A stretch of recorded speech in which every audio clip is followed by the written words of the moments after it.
Bonjour à tous les internautes, bonjour Monsieur Coatly. Bonjour Marc, bonjour à tous. On se retrouve pour l'épisode 2 de cette nouvelle série d'ouverture consacrée à la variante Svechnikov de la défense sicilienne.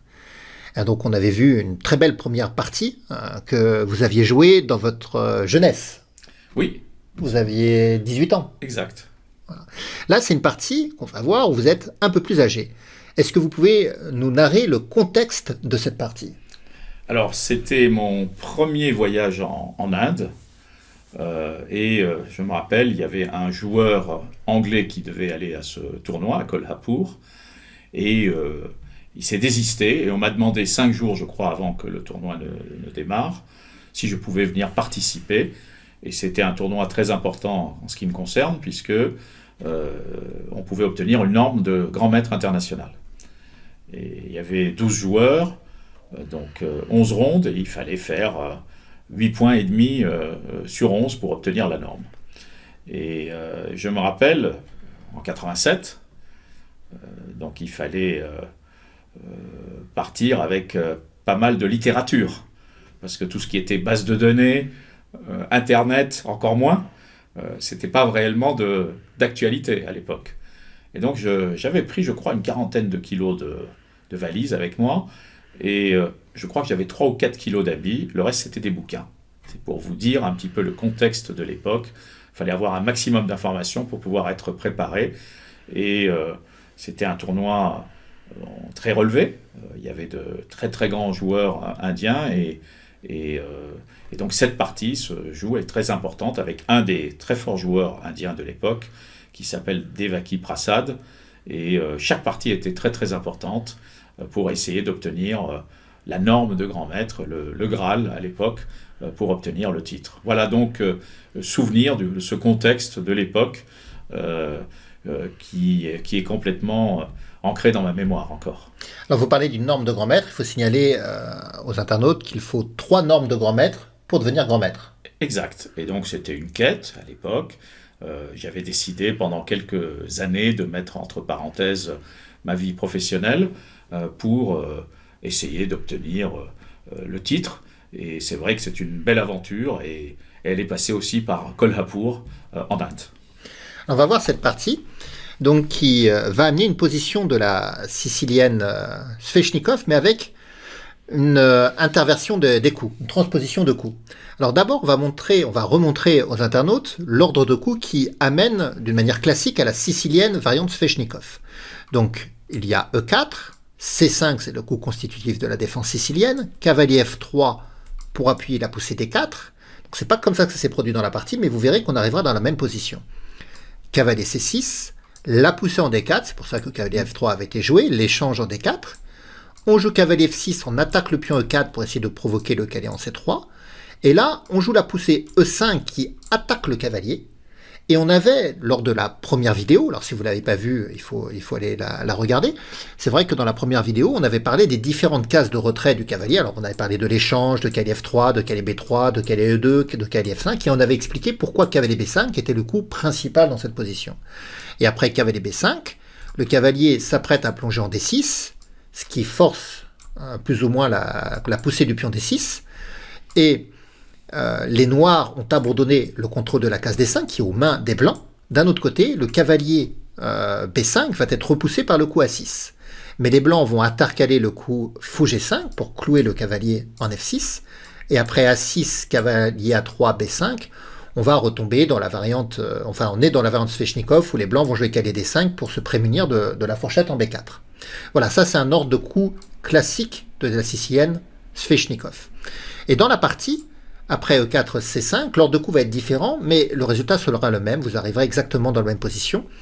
Le joueur indien joue cavalier C3 ici, cavalier C6, cavalier E2, alors bon, ça appuie toujours la poussée des 4, mais peut-être qu'il veut vous laisser un peu dans l'incertitude avec l'autre variante qui pourrait être de jouer G3 fou G2 et de jouer une sicilienne fermée. Alors c'est l'incertitude et c'est aussi la possibilité de pouvoir jouer autre chose. Parce qu'on arrive souvent, on a décidé ce qu'on veut jouer comme ouverture. Mais on peut vouloir, comme on dit, entre guillemets, finasser et faire un ordre de coups différent. Et y compris l'ordre de coups différent peut vous inciter à réfléchir longtemps et donc perdre du temps. Donc ça fait aussi partie d'une stratégie de certains joueurs. Alors là, vous jouez au 6, vous préparez peut-être la poussée des 5, et donc du coup, il va prendre les devants, il va pousser des 4. Donc pareil que si le cavalier est en F3 finalement, l'échange des 4 permet la reprise du cavalier. Vous jouez cavalier F6, l'adversaire joue cavalier B5 toujours avec cette volonté de rentrer en D6, donc vous jouez D6. Fou F4, ça triple les attaques sur le pion D6, donc 5. Fou G5, et vous voyez qu'on retombe dans la variante. Toujours, on retombe dans cette variante de la Sveshnikov principale qu'on peut amener par différentes manières. B5 avec la fourchette B4 possible, et le coup cavalier D5, et donc on arrive exactement dans la position que je vous avais montré tout à l'heure. Tout à fait. Donc là, vous avez joué Fou E7. Fou E7.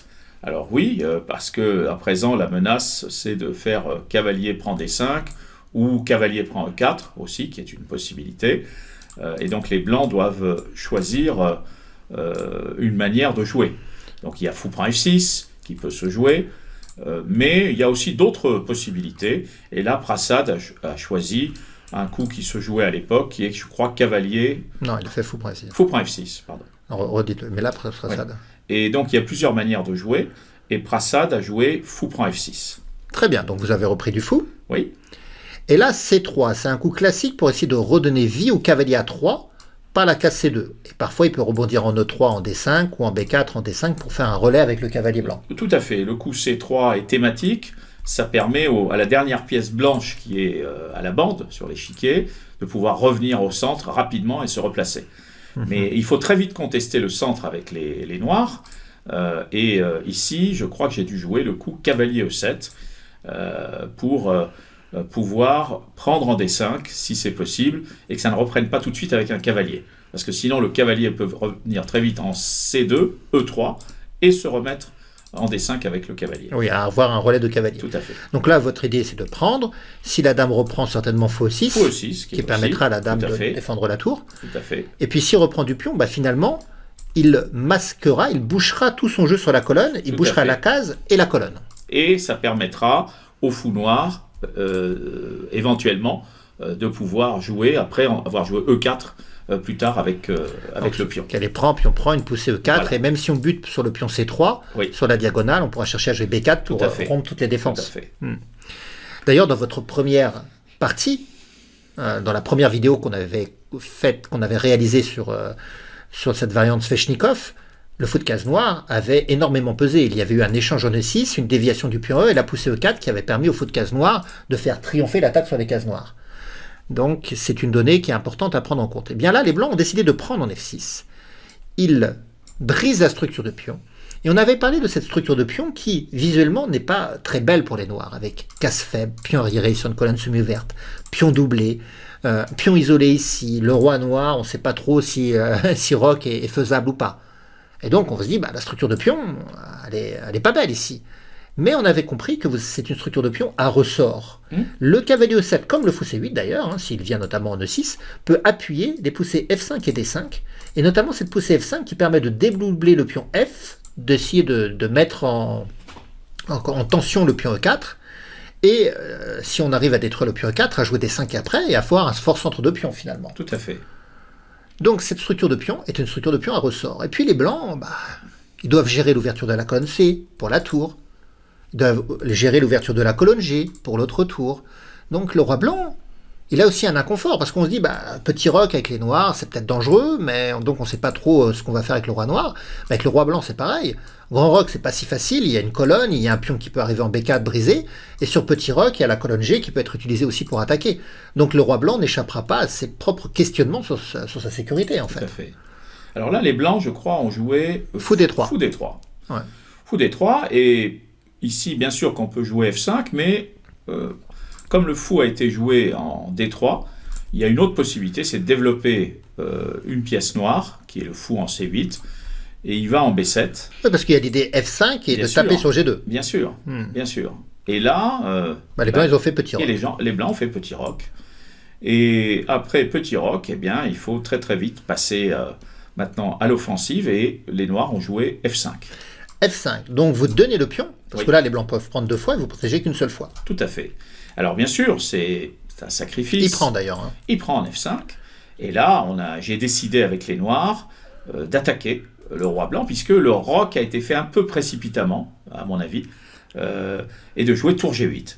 C'est aussi la force de cette position, de cette ouverture, c'est que ça donne c'est une ouverture un petit peu à double tranchant, qui donne plein de possibilités. C'est-à-dire que, contrairement à ce qu'on croit, c'est quand même un centre noir très très fort, et c'est important, le centre aux échecs. Et contrairement aussi à ce qu'on croit, c'est pas si antipositionnel que ça, puisque on a une structure de pion qui tient bien la route si on arrive à avancer. Et donc après tour G8, il y a des décisions à prendre très très vite pour les blancs. Et puis le fait qu'on ait des pions centraux permet aussi de laisser le roi, de le laisser traîner au centre. Tout à fait. Et puis n'oublions pas que le cavalier A3, il est aux fraises. Tout à fait, pour le moment, il est hors jeu. Il est loin. Il est loin. Ouais. Et donc les blancs ont joué F3, ce qui peut être compréhensible quand même. C'est compréhensible. Alors il y avait une menace qui était tour prend G2 échec, on l'a peut-être pas précisé, mais c'était tour prend G2 échec qui gagnait immédiatement. Donc voilà. F3 pour tout simplement s'opposer au faux. Et là, après F3, il y a une autre pièce qui va arriver en jeu, parce qu'il y a des menaces, c'est cavalier qui va en D5, et la menace immédiate, c'est tour prend G2 échec, suivi de cavalier E3, échec, gagne la dame. Ah oui, donc tour prend G2, sacrifice d'attraction. Ouais. D'ailleurs, c'est un sacrifice de destruction si on détruit l'abri du roi. Ouais. Mais le but, c'est d'attirer le roi en G2 pour faire la fourchette. Tout à fait. Une fourchette royale, dame, roi et même familiale. On attaque la tour, même si évidemment c'est la dame que l'on veut. Mais c'est intéressant. Et puis le cavalier, il crée une autre menace. Là, les blancs ont joué dame D2 pour s'opposer à ça. Mais le cavalier, il avait une autre case de destination. Bien sûr. Et il va y aller d'ailleurs. Il joue cavalier F4. Donc la menace est toujours la même, c'est de prendre en G2. Et si jamais la tour vient défendre le pion, cavalier H3 échec. Et on profite du clouage sur la colonne G. Tout à fait. Et ça fait la fourchette.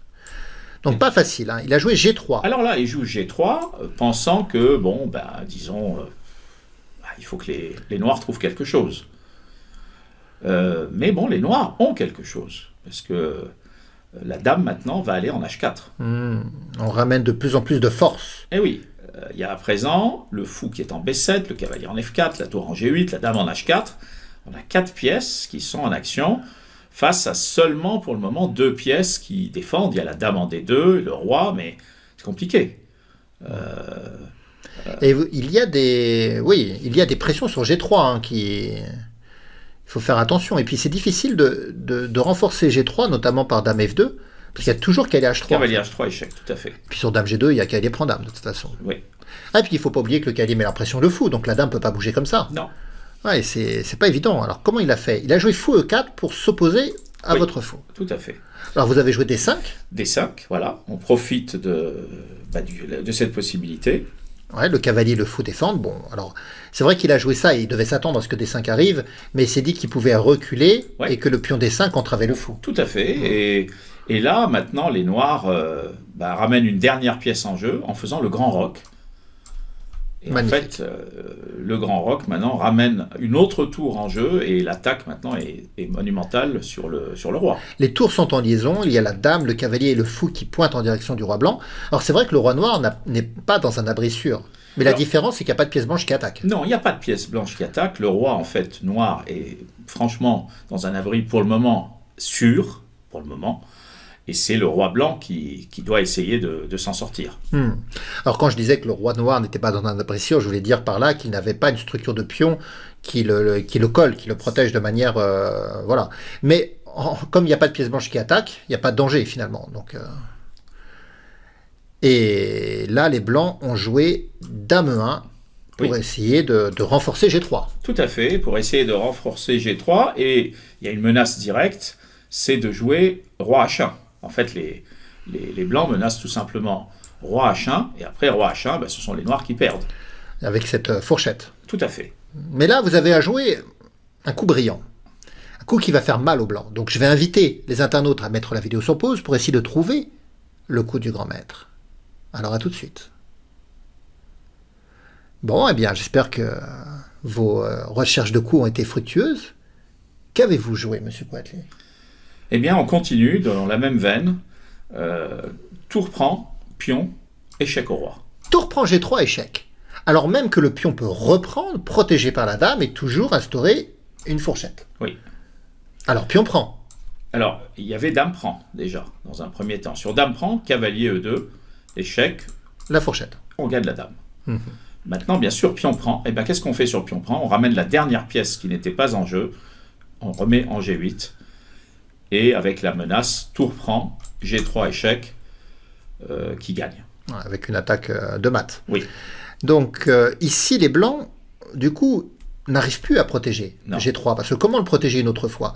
La dame protège, mais il n'y a pas d'autres pièces qui peuvent le protéger. Parce que si le roi vient en F2, bah, la dame ne protégera plus de toute façon. Donc, il n'y a pas moyen de défendre une deuxième fois G3. Donc, Non. il a joué G4. G4. Et là, c'est aussi la beauté de cette partie, c'est qu'on sacrifie la deuxième tour maintenant, en jouant tour prend G4. Tour échec prend au roi. G4. Double sacrifice de tour. Tout à fait. En pion prend, sinon tout est Pion foutu prend, de toute façon. c'est obligatoire. Dame prend échec. Et là, le roi n'a pas beaucoup de cases, parce que s'il va en H1 ou H2, c'est dame G2, échec et mat. Avec l'aide du cavalier. Tout à fait. Donc roi F2. Roi F2. Et là aussi, je pense qu'on peut demander Aux internautes de chercher. de chercher. Ouais. Alors chercher le coup qui va mettre un point final à cette partie parce que l'adversaire, le maître indien, va immédiatement abandonner après le coup de Bashar Quatli. A tout de suite. Alors, comment avez-vous fait triompher cette attaque? Eh bien, on vient de sacrifier 2 tours. Donc on a envie derrière de donner des échecs pour continuer le mat, parce qu'on se dit que si on ne le fait pas, avec 2 tours de moins, ça va être fini. Mais là, il faut faire intervenir la dernière pièce en jeu et jouer un coup qui semble anodin, mais qui termine la partie. C'est le coup D4. Il n'y a pas d'échec, mais Mais vous tissez un réseau de maths. c'est un réseau de maths imparable. Les noirs ne peuvent plus s'en sortir. C'est un coup un peu silencieux. Il n'y a pas d'échec, c'est pas très bruyant, mais ce coup instaure des menaces de maths en fait. Oui. Donc, ici, il faut comprendre qu'il y a plusieurs menaces de maths. Vous menacez dame G2 mat, mais je crois qu'il y a un mat encore plus élégant. Oui. Lequel? Eh bien, il y a cavalier H3, Cavalier H3, ça serait mat également. mat. Donc on menace à la fois dame G2 et à la fois cavalier H3. Et c'est pas facile de savoir comment les blancs peuvent... En fait, ils peuvent pas. Imaginons que les blancs jouent tour G1 pour contrôler la case G2 et donner la case F1. Eh bien, il y a dame F3, mat. Mat du guéridon. Très bien. Et d'ailleurs, c'est un mat que vous affectionnez parce que dans la première vidéo, je crois qu'il y avait des possibilités aussi de mat de guéridon. Alors peut-être que la Sveshnikov l'offre, je Ouais. ne sais pas. Donc, cette menace dame G2 mat ne peut pas être parée par tour G1. Alors, est-ce qu'il a un autre coup qui pourrait essayer de différer quelque chose? Je sais pas. Donc, s'il bouge la... Sur dame prend la E5, par exemple. Alors, sur dame prend 5 pour libérer la case E1. En fait. Voilà. Et là, il y a encore une autre manière de ramener le roi. Il y a un mat en 2 coups, ici. Il y a dame H4, échec. Dame H4 pour contrôler la case E1. Absolument. Le cavalier contre la case blanche, le pion contre la case noire, Voilà. le fou contre les cases blanches, donc obligé de jouer roi G1. Et après roi G1, eh bien dame G3, échec et mat. Échec et mat, puisque le fou contrôle Ouais. la case H1. Magnifique. En fait, un coup complètement silencieux, D4, alors qu'on vient de sacrifier 2 tours, et il n'y a plus de possibilité de parer le mat. Le roi est dans la toile, et c'est échec et mat en quelques coups. Une attaque de maths vraiment spectaculaire. Eh bien, merci Monsieur Quatli de nous avoir présenté cette vidéo. On se retrouvera bientôt pour la suite de nos aventures. Il y aura 4 vidéos qui vont présenter cette Sicilienne Sveshnikov. Et on peut dire au revoir à tous les internautes. Au revoir. Au revoir à tous.